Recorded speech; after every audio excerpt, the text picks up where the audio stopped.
This is Democracy Now!, democracynow.org, the War and Peace Report. I'm Amy Goodman with Juan Gonzalez. Well, as we mark nearly 1 year under President Trump, our next guest says this may be the worst year for women than any other presidential administration in history.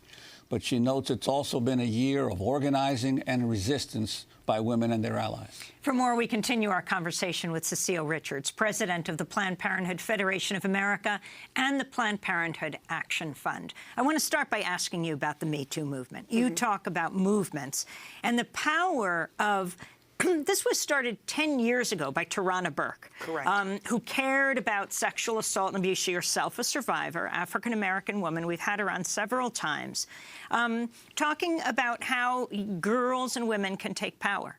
And then you see what happens today. It's not only in the United States, it's across the globe. Can you start there and then talk about the gains and you feel the losses in this country in the last year? Well, I think and this movement, it's interesting. I think there's some parallels in the reproductive health movement in that for years, women have been ashamed of sharing their own stories, including about abortion stories. And it is only now that women are sharing them on social media and that they're being covered in the news as actually part of women's health care and part of just what happens in women's lives that I think we're beginning to erase some of the stigma. And I think there are a lot of parallels. Look, it's been a year, Amy, of extraordinary assault on women, on Planned Parenthood, on women's access to health care.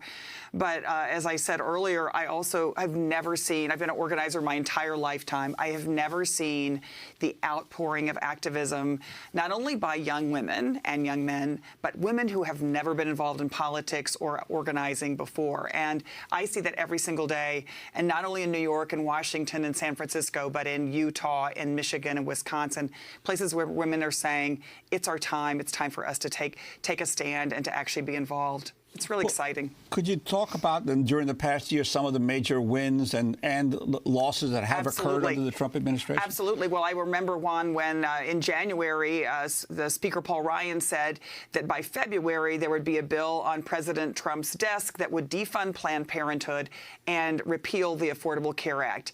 And here we are in December, and our doors are still open all across the United States of America because we were able to beat that back.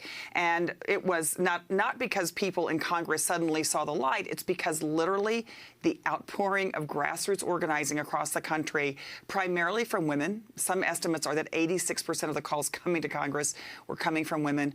And also because, frankly, two Republican women, Susan Collins and Lisa Murkowski, bucked their party, stood up for Planned Parenthood and against the repeal of women's reproductive rights and access to Planned Parenthood. But it's tenuous. I mean, that was a huge victory, but I know going into 2018, we're going to be fighting it all over again. You had Vice President Mike Pence actually addressing what they call the March for Life, January 22nd, that has been going on since 1973 when the court ruled in Roe v. Wade, making sure abortion was legal. How significant was this? I mean, when people are calling for the resignation of President Trump, his impeachment, Mike Pence is the vice president who would be president. No, absolutely. And I think what's important, Amy, is that when we've had a chance to actually have a public conversation and a public fight, like over the defunding of Planned Parenthood, we can win. The danger is what this administration is doing, and Vice President Mike Pence is the orchestra master on this, of putting people into places of authority that will now repeal and take away women's rights where we have actually no public discourse. You can look at Health and Human Services now. It has been completely stocked with people who are against not only Planned Parenthood, not only against safe and legal abortion, they're against birth control now. I mean, that's what we're seeing from leaked memos from the White House. They now want to take away family planning money and redirect it to teaching women. And who specifically are some of those people? Well, you can look at Teresa Manning, who is the head of what's called the Title X. It's the National Family Planning Program, signed into law by a Republican president. It serves 4 million women, mainly low-income women across the country. She doesn't even believe in birth control. She's not a supporter of contraception. And what we're seeing now is that they are going to try to unravel a program that has led to, two important victories to me. We have the lowest teen pregnancy in the history of the United States of America, and a 30-year low for unintended pregnancy. What I fear from this administration is they're now putting, of course, their politics ahead of women's health, and we'll see those rates begin to rise again. And then you have the case of Scott Lloyd. Explain who he is and how he tried to weigh in on a young immigrant woman teenager, who had gotten Correct. permission to have an abortion in Texas. Correct. He went down to Texas to try to stop this from happening. No, and he is a perfect example of the kind of folks that are being appointed by this administration that no one's ever heard of, no one ever knows. But yes, Jane Doe in my home state of Texas had been, apprehended at the border, put into custody, found out that she was pregnant because, of course, so many young women who are trying to make it across the border are victims of sexual assault. She did all the things that were necessary to actually get permission for an access to abortion, which is very hard for a minor in the state of Texas. And then, yes, Scott Lloyd did everything he could to try to prevent her from accessing an abortion. And he was the head of the Office of Refugee Resettlement. Exactly. And I would say this is the case we know about, but this is something that's actually happening across the country to young women who are now have absolutely no access to power. And thank goodness for the ACLU and my colleagues there who are able to fight this case. And what about the judgeships? Some people would argue perhaps that Donald Trump's longest lasting legacy will be his appointments to the federal benches. You talk about that as well. No, absolutely. I mean, in Planned Parenthood, we're now litigating in 5 different district courts. There are vacancies everywhere, and because they have suspended the rules in the United States Senate now, these nominees' lifetime appointments to the federal bench are now running through. In fact, we just had one yesterday. They moved to cloture on someone who has been basically said unanimous decision by the American Bar Association, completely unqualified, who takes a position completely opposed to reproductive rights. Those are the kinds of folks now who are being appointed to and confirmed for lifetime appointments to the federal bench. And that, you're right, is going to be a legacy that decades of women are now going to have to suffer under and endure. We just got this word that Merriam-Webster's dictionary just named its word of the year for 2017, feminism. It's about time. I wanted to ask you about Republican Arizona Congressman Trent Franks, who suddenly last week, in the midst of other people announcing their resignations, announced that he would be resigning from the House of Representatives. This came in the midst of this scandal that a number of women in his office said he had pressured them to bear his children. One woman saying he had approached her at least 4 times and offered her $5 million to carry his child. Can you talk about the significance of this? Who is Trent Franks? He is, among the things he has said, is he called President Obama the enemy of humanity. Yeah, I mean, there is so much irony in the folks who are now, of course, being exposed for what they've done, because Trent Franks is one of the most adamant anti-women's rights, anti-abortion members of the United States House of Representatives. And so I think thank goodness this story came out. It is unimaginable what women have suffered under Trent Franks.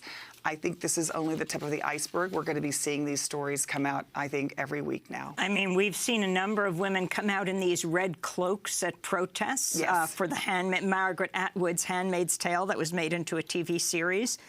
You couldn't help think about Gilead and Handmaid's Tale when hearing what had just taken place with Trent Franks. No, it's amazing. I actually just got to present the Lifetime Achievement Award to Margaret Atwood, and we were both remarking on the fact that now everything that she has written is actually coming true to life.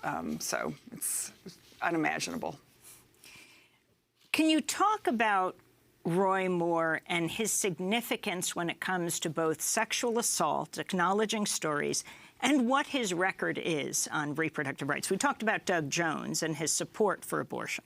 Right. Well, I mean, that's the other, disturbing thing about Roy Moore is even if you put aside his own past and his sexual assault past, his positions on women, on gay people, on pretty much any group that's been under attack by this administration, that's been Roy Moore's position. He's unqualified for all those reasons before we even get to his own personal. When asking when America was great again, he referred back to slavery. It's incredible. And I mean, this is where I think one of the things that has been so disturbing about seeing what's happened this year. It's one thing to have Donald Trump take these extreme positions. It's another thing to have Roy Moore. But to have have Republicans in the United States Senate and the United States Congress who actually know better support this gentleman coming to the Senate, I think it's going to be really important if he wins today to see what position the United States senators take on seating him in the Senate.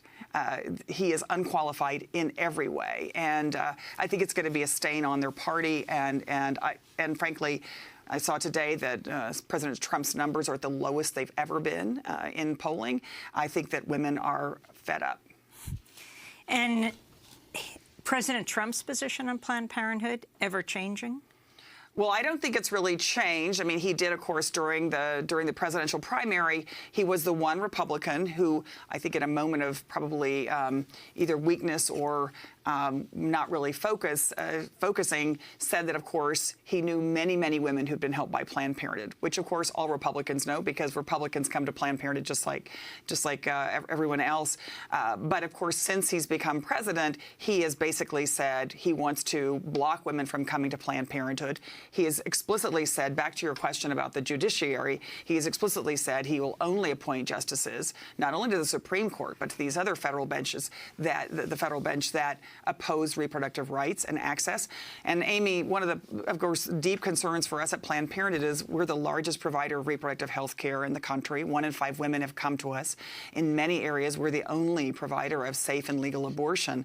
And I think one of the real disturbing thoughts is now for women in the South, and I was glad that, that Samantha was on, because access to reproductive health care in the South, including my home state of Texas, is getting harder and harder, particularly for women of low income and women of color. And under this administration, it's going to get worse. And how legislation affects the Affordable Care Act, how that legislation, what they're trying to do to it, affects women and their access to health care? Right. I mean, repealing the Affordable Care Act and blocking access to Planned Parenthood, it wasn't only that women couldn't come to us for family planning anymore, and that's why we've been fighting it, but they wanted to get rid of maternity benefits. They want to get rid of prenatal care. They want to get rid of women's access to birth control across the board. And of course, the first women who are going to feel the brunt of this are women of low income who need access to health care the very, very most. Well, Cecile Richards, we want to thank you so much for being with us, President of the Planned Parenthood Federation of America and the Planned Parenthood Action Fund.